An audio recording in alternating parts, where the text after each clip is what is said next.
Doctor Jayant IIT and medical academy कोडोलीच्या 11वीच्या सर्व विद्यार्थ्यांचं फिजिक्सच्या ऑनलाईन लेक्चरमध्ये स्वागत आहे. आपला पहिला चॅप्टर चालू आहे युनिट्स अँड मेजरमेंट्स. त्याच्यामधला आपण बघतोय डायमेन्शन्स आणि डायमेन्शन्सचे यूजेस. आज आपण बघणार आहोत डायमेन्शनचा तिसरा यूज. त्यामध्ये पहिला जो यूज होता तो होता check the correctness of physical equation. ह्याच्यामध्ये एक इक्वेशन दिलेलं असते, जेवढे त्याच्यामध्ये टर्म्स असतील, जसं हे इक्वेशन v=u+at, ह्याच्यामध्ये 3 टर्म्स, मग आपण 3 डायमेन्शन बॉक्स तयार करतो आहे आणि तिन्ही डायमेन्शन बॉक्स जर सेम असतील तर आपण म्हणतो आहे दिलेलं इक्वेशन काय आहे, करेक्ट आहे. दुसरा जो यूज आहे तो होता to establish the relationship between the related physical quantity. ह्याच्यामध्ये आपण फॉर्म्युला तयार करतो. उदाहरणार्थ हा सगळ्यात शेवटीत बघा कायनेटिक एनर्जीचा फॉर्म्युला, ज्याच्यामध्ये 1/2 कॉन्स्टंट आहे, mची पॉवर 1 आणि vची पॉवर 2, ते आपण शोधून काढली. हा होता सेकंड यूज. आज आपण बघूया तिसरा यूज. तिसरा यूज आहे to find the conversion factor between units of same physical quantity. Find करायचं आहे कन्वर्जन फॅक्टर. कन्वर्जन फॅक्टर म्हणजे एखादी फिजिकल क्वांटिटी असेल, उदाहरणार्थ फोर्स, तिचं SI युनिट असतं न्यूटन. इथे बघून घ्या, रेड कलरमध्ये बघा की जसं आपल्याला माहिती आहे की SI युनिट असतात आणि CGS युनिट असतात. उदाहरणार्थ जर आपण लेंथ घेतली तर लेंथचं SI युनिट असेल मीटर आणि CGS असेल सेंटीमीटर. मास घेतलं, मासचं SI युनिट असेल kg, CGS असेल ग्रॅम. असंच फोर्स असेल न्यूटन आणि CGS असेल डाईन. एनर्जीचा SI युनिट आहे जूल आणि CGS आहे अर्ग. मग हे काय आहेत तर एक मोठं युनिट आहे आणि एक आहे लहान युनिट. मग एका युनिटची व्हॅल्यू आपल्याला आहे आणि ती आपल्याला कन्वर्ट करायची आहे दुसऱ्या युनिटमध्ये, लहानमध्ये किंवा लहानची मोठ्यामध्ये. तर मग आपल्याला कशानं मल्टिप्लाय करायला पाहिजे किंवा कशानं डिवाइड करायला पाहिजे, म्हणजे कन्वर्जन करत असताना कोणती व्हॅल्यू वापरायला पाहिजे हे आपण इथं शोधून काढणार आहोत. हे समजण्यासाठी तुम्हाला माहिती पाहिजे की सेंटीमीटरमधलं जे C असतं, C, त्याची व्हॅल्यू असते 10⁻² आणि किलोमधलं जे K असतं त्या किलोची व्हॅल्यू असते 10⁻³ +3. ह्या दोन व्हॅल्यू तुम्हाला माहिती असायला पाहिजेत. ओके, बघूया. मग आपल्याकडे एक एक्झाम्पल आपण घेऊया म्हणजे तुमच्या पटकन लक्षात येईल. आपण एक्झाम्पल घेऊया एनर्जीसाठी. ठीक आहे, एनर्जी आपल्याला माहिती आहे. मग एनर्जी कोणती असेल, कायनेटिक एनर्जी असेल, पोटेन्शियल एनर्जी, कोणती एनर्जी की ज्याच्यामध्ये एनर्जी शब्द आहे, त्या एनर्जीला आपण कशामध्ये मोजतो आहे, जूल किंवा लहान असेल तर अर्गमध्ये. मग आपल्याला माहिती करून घ्यायचं आहे की 1 जूल म्हणजे किती अर्ग. मग 1 जूल = किती अर्ग हे आपल्याला माहिती नाही आता. मग आपण त्याच्यासाठी एक्स कन्सिडर करूया की 1 जूल = x अर्ग आहे. मग आता हे आपल्याला काय करायचं आहे, आता फाइंड आउट करायचं आहे. एक्सची व्हॅल्यू फाइंड आउट करायची, मग किती कन्वर्ट होईल ते. ओके, ह्याच्यासाठी करावं काय लागेल बघा. ह्या साईडला पहिला 1 जूल. आता जूल ही काय आहे, SI क्वांटिटी, आणि या साईडला अर्ग ही काय आहे, CGS क्वांटिटी. मग इकडे एनर्जी, आता हे जूल असेल किंवा अर्ग असेल, दोन्ही पण कोणाचे पार्ट आहेत, दोन्ही पण एनर्जीचे आहेत. सो दोघं पण एनर्जीचाच भाग असल्यामुळं आपण काय करूया की इथं एनर्जीचंच डायमेन्शन वापरावं लागेल दोन्ही साईडला. बघा उदाहरणार्थ इकडे डायमेन्शन बघा, जूलच्या खाली आपण काय लिहिले, लेंथ, मास आणखी टाईम 2, 1, -2. आणि इकडे अर्ग जिथं आहे तिथं पण आपण काय केलेलं आहे, डायमेन्शन तेच लिहिलेलं आहे, लेंथ, मास, टाईम 2, 1, -2. म्हणजे दोन्ही इकडे डायमेन्शन्स काय आहेत, सेमच आपण लिहिलेले आहेत. जूलच्या खाली पण तेच लिहिले आणि अर्गच्या खाली पण तेच लिहिले. फक्त मग फरक काय आहे, कारण दोन्ही पण एनर्जीचाच भाग आहे, त्यामुळे 2, 1, -2, 2, 1, -2 असं लिहिले. मग हे आपल्याला ओळखणार कसं की त्यांच्यामधला नेमका फरक काय आहे. मग आपण त्यांच्या पायापाशी बघा, लेंथ, मास आणखी टाईमच्या पायापाशी 1, 1, 1 असं लिहिले.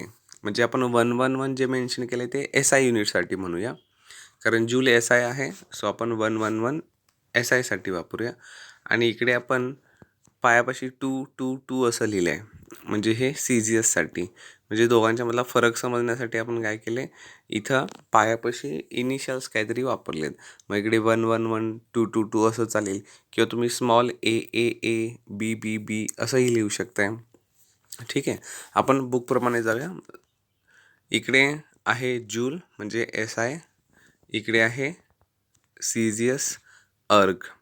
आता आपल्याला शोधायचा आहे हा एक्स, आपल्याला इथला शोधायचा आहे. मग एक्स शोधायचा आहे, त्याच्यासाठी मग आपल्याला एक्ससाठी इक्वेशन तयार करायला पाहिजे. मग आपण काय करणार, हा एक्स सोबत जो इकडे बॉक्स आहे 2 2 2 वाला, तो इकडे मल्टिप्लिकेशनमध्ये आहे, तो इकडे पलीकडे पाठवणार. तो इकडच्या 1 1 1 बॉक्सला जाऊन काय होणार, डिवाइड होणार. म्हणजे ते आपल्याला इक्वेशन असं दिसेल, एक्स इज इक्वल टू, वरती आहे 1 1 1 आणि खालती आहे 2 2 2 डायमेन्शन्स LMT दोघांचं पण सेमच आहे, कारण हे दोन्ही पण काय आहेत, एकाच क्वांटिटीचे आहेत, एनर्जीचे. सो 2 1 -2 त्यांचं काय आहे, डायमेन्शन. नेक्स्ट स्टेपला आपण काय करूया, नेक्स्ट स्टेपला आपण लेंथ सेपरेट करून घेतली, मास सेपरेट करून घेतलं आहे, आणखी टाईम सेपरेट करून घेतले. पहिला बघा, इथे आपण काय केलं, आपण इथं L1 L2 सेपरेट करून घेतलं, आणि L1 आणि L2 दोघांचे पण पॉवर इंडेक्स काय होता, सेम, म्हणून त्यांना एकाच बॉक्समध्ये पुट केल्याने इंडेक्स काय दिला आहे, सेमच आहे, त्यामुळे 2 दिला आहे. आपण M1 आणि M2 दोघांना पण एकाच बॉक्समध्ये पुट केले, आणि दोघांचा पण इंडेक्स पॉवर 1 होती, त्यामुळे कॉमनली 1 दिला आहे. इकडे आपण टाईमला पण तसंच केलं आहे. T1 आणि T2 आपण एकत्र लिहिलेत, आणि दोघांची पण पॉवर काय होती, -2 मग ती 2 वेळा न लिहिता आपण काय केले, बॉक्स करून त्यांना एकत्र एकदाच लिहिलेले आहे. सो आपण इथं काय करून घेतलं, नेक्स्ट स्टेपला सेपरेट करून घेतलं, लेंथ, मास आणि टाईम, आणि त्यांचे जे काही पॉवर्स आहेत, इंडेक्स आहेत, ते आहे तसे त्यांना देऊन ठेवलेत. आता आपण मगाशीच म्हणलेलं की आपण L1 कुणासाठी म्हणतोय, तर SI, आणि L2 कुणासाठी म्हणतोय, सीझियस. मग हे L आणि L काय आहे, तर लेंथ. मग L1 म्हणजे काय, लेंथ SI, आणि L2 म्हणजे काय आहे, लेंथ सीझियस. सो मग आपण काय केलं की लेंथ L1 जी आहे, लेंथ SI, ती कशामध्ये मोजणार, मीटरमध्ये, आणि लेंथ 2 म्हणजे L2 जी आहे सीझियस, ती कशामध्ये मोजणार, सेंटीमीटरमध्ये. मग आपण ते भरलं तिथं, मीटर आणि सेंटीमीटर. तसंच इकडं M1 म्हणजे काय आहे, मास मास SI, आणि M2 म्हणजे काय आहे, मास सीझियस. मग मास SI कशामध्ये मोजणार, किलोग्रॅम, आणि मास सीझियस कशामध्ये मोजणार, ग्रॅम. मग ते इथं भरलं, आणि इकडे काही टेन्शन नाही आहे, टाईम आहे, मग टाईम दोन्ही पण सेकंड. नेक्स्ट स्टेपला आपण काय केलं, पहिला लेंथ, मास, टाईम सेपरेट करून घेतलं, नंतर SI सीझियस असे त्यांचे युनिट्स त्याच्यामध्ये भरलेले आहेत. नेक्स्ट बघा, मग इथे काय होईल, मासला मास काय होईल, कॅन्सल होईल, मग इथे राहणार 1/c आणि ब्रॅकेटचा स्क्वेअर. इथे ग्रॅमला ग्रॅम कॅन्सल होईल, आणि इथे काय राहणार, फक्त K राहणार वरती, किलोचा, आणि ब्रॅकेटचा raised to 1, आणि इथे S म्हणजे दोन्ही पण सेकंड एकमेकांना कॅन्सल होईल, आणि 1ची पॉवर -2. आता 1ची पॉवर किती जरी राहिली तरी ती नेहमी काय असते, 1च असते. ओके, ते बघूया पुढे. सो आता इथे राहिलं काय, सो नेक्स्ट स्टेपला 1/c राहिलं, ब्रॅकेटचा स्क्वेअर, आणि वरती K राहिला, आणि ब्रॅकेटचा काय पॉवर 1 आहे. सो Cची व्हॅल्यू पुट केली 10⁻², Kची व्हॅल्यू पुट केली 10⁻+3. इथं Cची जी पॉवर आहे 10⁻², ती डिनॉमिनेटरमध्ये आहे, ती इथे कुठे आहे, डिनॉमिनेटरमध्ये. तिला आपण उचलून काय केलं, वरती घेतलं नेक्स्ट स्टेपला.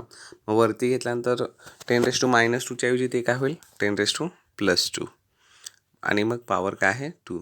इकडे काय हे 10⁻³ आहे, आणि इकडचं हे 1 काय होईल, ते काय निघून जाईल, 10ची पॉवर -2 म्हणजेच काय आहे, 1.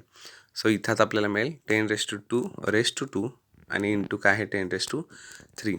मग हे 10⁻² आणि परत raised to 2 ह्याचं मल्टिप्लिकेशन होईल, 2 आणि 2चं, ते होईल 10⁻4, इंटू हे काय होईल, 10⁻3, मिळून टोटल किती होईल, 10⁻7. सो मग आपल्याला एक्सची व्हॅल्यू मिळाली. आपल्याला एक्सची व्हॅल्यू फाइंड आउट करायची होती. मग आपल्याला शोधायला काय सांगितलं की 1 joule is equal to X erg. मग एक्स आता व्हॅल्यू मिळाली 10⁻7 अर्ग. सो हे झालं कन्वर्जन. कसं कन्वर्जन हे वापरणार कसं, उदाहरणार्थ असं की समजा तुम्हाला त्यांनी व्हॅल्यू दिली आहे 30 जूल इज इक्वल टू विचारले की किती अर्ग आहे. तर मग आपल्याला माहिती आहे आता की कन्वर्जन करताना किती होईल. 30 जूल म्हणजे किती 30 इंटू 10⁻⁷ अर्ग. मोठ्या व्हॅल्यूतून लहान व्हॅल्यूमध्ये कन्वर्ट करत असताना काय करणार, मल्टिप्लाय करणार. हे समजा उलटं विचारलं असेल 540 erg is equal to how many joule. मग इथे काय करणार, इथे डिवाइड होणार किती ना 10⁻⁷ जूलमध्ये कन्वर्ट करत असताना. सो हे बघून घ्या.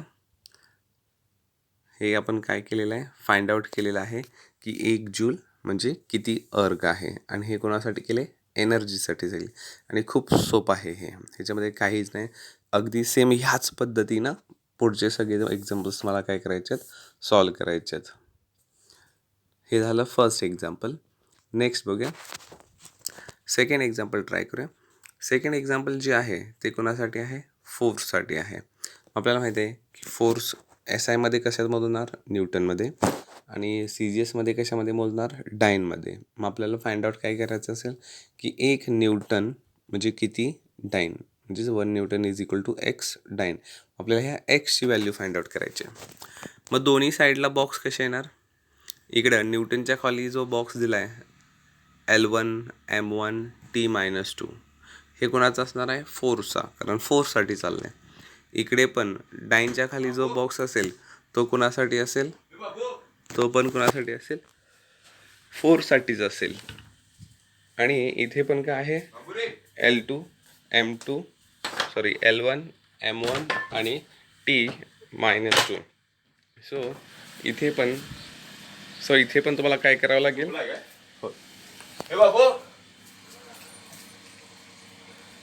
हॅलो इथे पण तुम्हाला काय करावं लागेल, L1 M1 आणि T-2 दोन्ही साईडला. इकडे पण आपण काय पुट केलं आहे, फोर्सच डायमेन्शन आहे, आणि इकडे पण आपण काय केलेलं आहे, फोर्सच डायमेन्शन पुट केलेलं आहे. इकडे फोर्सचं डायमेन्शन पुट करत असताना इकडे काय आहे, एस आय, आणि इकडे काय आहे, सी जी एस आहे. सो इकडे ओळखण्यासाठी आपण काय केलेलं आहे, इनिशियल्स वापरले आहेत. L1 M1 T1 म्हणजे पायापाशी आपण काय केलं आहे, 111 दिलेलं आहे, आणि इकडे आपण ओळखण्यासाठी सी जी एस काय केलेलं आहे, 222 असं वापरलेलं आहे. सो प्रोसिजर जी मगाशी केली अगदी सेम त्याच पद्धतीची आहे. आपल्याला व्हॅल्यू फाइंड आउट करायची एक्सची. मग एक्ससोबत जो डायमेन्शन बॉक्स आहे तो डायमेन्शन बॉक्स आपण इकडे काय करणार, डिवाईडला पाठवणार.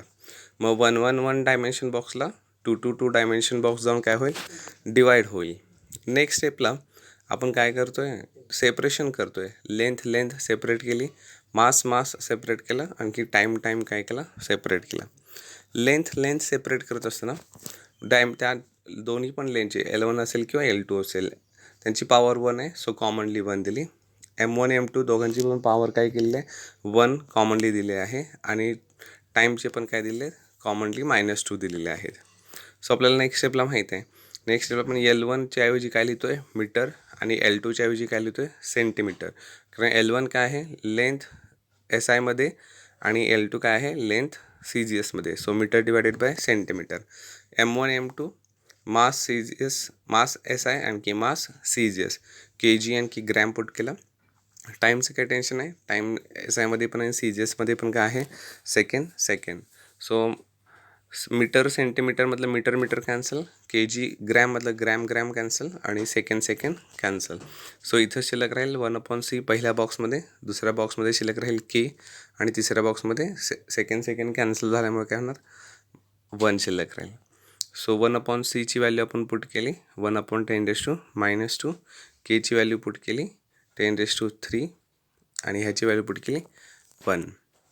सो आता आपल्याकडे असेल 10⁻², जे डिवाईडमध्ये आहेत, डिनॉमिनेटरमध्ये आहेत, त्याला उचलून आपण काय केलं, वरती घेतला. सो ते होतील +2, आणि वरती आणि ⁻1. इकडे 10⁻3. सो इकडे 10⁻2 इंटू 10⁻3 मिळून किती होतील, 10⁻5. सो अशा पद्धतीने आपल्याला काय मिळून जाईल, व्हॅल्यू मिळून जाईल कोणाची, एक्सची. मग एक्स काय आहे, अननोन फॅक्टर जो आपल्याला शोधायचा होता. सो आपल्याला मिळेल 1 newton is equal to 10⁻5 dyne. अशा पद्धतीने आपल्याला हे काय आलं, फोर्ससाठी कन्व्हर्जन फॅक्टर मिळून जाईल त्याच्या दोन सिस्टीममधलं, CGS आणखी SI मधला. सो दोन्ही जर तुम्ही प्रोसिजर बघितल्या एनर्जीसाठी किंवा फोर्ससाठी, दोन्ही पण प्रोसिजर अगदी सेम आहेत. तुम्हाला फक्त सेंटीची आणि किलोची व्हॅल्यू काय करायची आहे त्याच्यामध्ये लिहायचे आहेत आणखी त्यांचं कॅल्क्युलेशन करायचं आहे. फक्त इथे चेंज काय होतात, पॉवर चेंज होतात. लेंथ, मास आणखी टाईमच्या पॉवर्स फक्त काय होतात, चेंज होतात. ह्याच्यामध्ये लेंथ, मास आणि टाईमच्या पॉवर 2, 1, -2 होत्या कारण हे एनर्जी होतं. इकडं लेंथ, मास आणखी टाईमच्या पॉवर होत्या 1, 1, -2. त्यात आणखी टाईमच्या पॉवरचं काही फारसं टेन्शन नाही. टाईम असं पण काय होणार आहे, त्याची व्हॅल्यू 1च राहणार आहे. इकडे पण बघितलं तर टाईमची व्हॅल्यू काय राहणार आहे, 1च. सो आपल्याला जास्त जो विचार करायचा तो फक्त कुणाचा करायचा आहे, लेंथ आणखी मासचा. कॅल्क्युलेशन जे काय असेल ते काय असणार आहे, लेंथ आणखी मासची पॉवर किती आहे त्याच्यावरतीच आपलं कॅल्क्युलेशन डिपेंड असेल. ओके, हे होतं डायमेन्शनचं तिसरं यूज. हे एक एक्झाम्पल आहे जे एक्स्ट्रा मी दिलेलं आहे प्रॅक्टिससाठी. हे थोडंसं बघून घ्या. ह्याचा जरा थोडंसं काय करा, स्टडी करा की ऑइलची डेन्सिटी दिलेली आहे ग्रॅम आणि सेंटीमीटर क्यूबमध्ये, ग्रॅम पर सेंटीमीटर क्यूब, आणि ती CGS आहे. आणि तुम्हाला उलटं इथं फाइंड आउट करायचं आहे की मग SIमध्ये ही व्हॅल्यू किती असेल. म्हणजे इकडे जे आपण एक्झाम्पल्स बघितले त्याच्यामध्ये आपण न्यूटन म्हणजे किती म्हणजे SI इज इक्वल टू किती CGS बघतो. इथं त्यांनी तुम्हाला विचारले की CGS म्हणजे किती SI असतील, उलटं विचारलेलं आहे. ओके, पण काही टेन्शन नाही आहे, तुम्हाला ते दिलेलं आहे, सोल्युशन खालती दिलेलं आहे, फक्त तुम्हाला ते व्यवस्थित स्टडी करायचं आहे. सो हे एक्झाम्पल थोडंसं काय करा, स्टडी करा. अगदी ह्याच पद्धतीनं दुसरं एक एक्झाम्पल तुम्हाला इथं दिलेलं आहे आणि ह्याच्यामध्ये पण त्याच पद्धतीनं उलटं दिलेलं आहे की कॅपिटल G म्हणजे ग्रॅव्हिटेशनल कॉन्स्टंट, त्याची CGSमधली व्हॅल्यू आपल्याला दिलेली आहे 6.67 × 10⁻⁸ डाईन सेंटीमीटर क्यूब पर ग्रॅम क्यूब. मग ही CGSमध्ये दिलेली आहे आणि ही व्हॅल्यू तुम्हाला काय करायची आहे, SIमध्ये फाइंड आउट करायची आहे. सो ह्याचं पण काय करा, थोडंसं स्टडी करा. दोन्ही पण ही एक्झाम्पल जी मी तुम्हाला एक्स्ट्रा दिलेली आहेत ती काय करायची आहेत, अगदी सेम पद्धतीनं सॉल्व करायची आहेत. सो थोडंसं हे स्टडी करा, तुमचा डायमेन्शनचा तिसरा यूज काय होईल, परफेक्ट होऊन जाईल. सो अशा पद्धतीनं आपण डायमेन्शन्स आणि त्याचे जे 3 यूजेस आहेत ते संपवलेले आहेत. चॅप्टर आता बऱ्यापैकी आपला 75% कंप्लीट झालेला आहे. आता पुढच्या याला आपण बघूया एरर्स आणखी त्याच्याशी रिलेटेड काय आहेत एक्झाम्पल्स. बस एवढं झालं की आपला हा चॅप्टर काय होतं, संपतोय. सो दिलेले एक्झाम्पल्स बघा, ते व्यवस्थित सॉल्व करा.